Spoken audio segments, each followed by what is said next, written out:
This is yard-long string beans.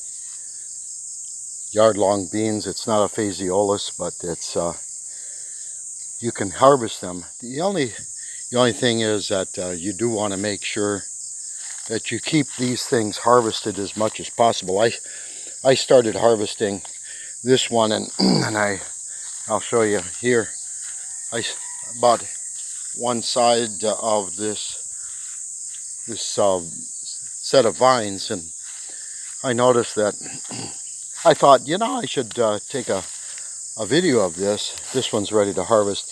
You just don't want to let, like anything else, you don't want to let these things, now this is too young, but you don't want to let these go too long, because just like anything else, whether they're, the traditional bush beans, the French beans types, these are ready to harvest, and they should be harvested. But the problem, you don't want to let them go too long, or they'll start to shut off everything else. Like this one is actually a little too long.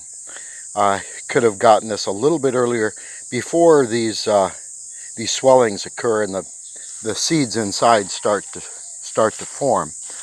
Let's take a look at this. This one is a little too long too, but it's not bad.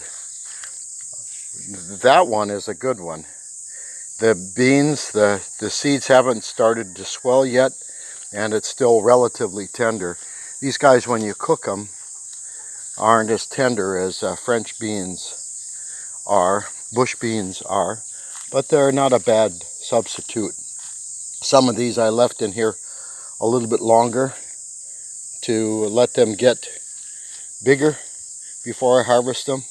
But one of the, like I said, just like any crop, you want to make sure you keep them harvested, because if you don't, these guys will shut down. So they'll stop producing. That one's a perfect size right there.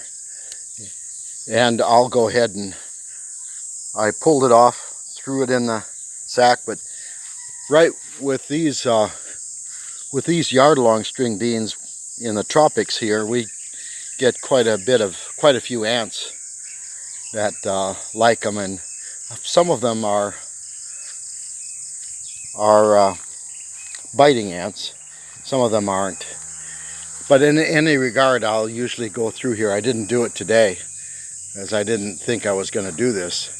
I'll go through with a soap and water spray. Spray them, and I have very few ants. About 30 minutes later, I'll wait, let the soap and water do their job on the plants, and then I'll go and harvest.